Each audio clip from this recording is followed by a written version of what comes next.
दादरमध्येही एक व्यक्ती खड्ड्यात पडला। पावसामुळे मुंबईची तुंबई झाली आहे, मुंबईकरांचे हाल होत आहेत।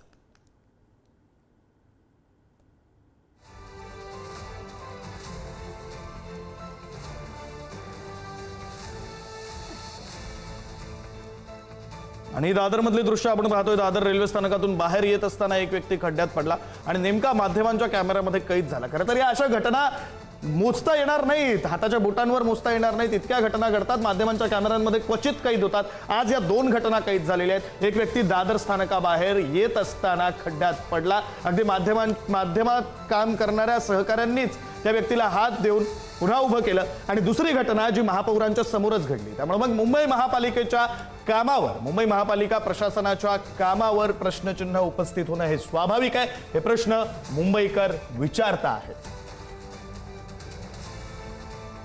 हे दृश्य आपण पाहू शकतो। खड्ड्यात पाय गेला, तोल गेला आणि संबंधित व्यक्ती खाली पडला।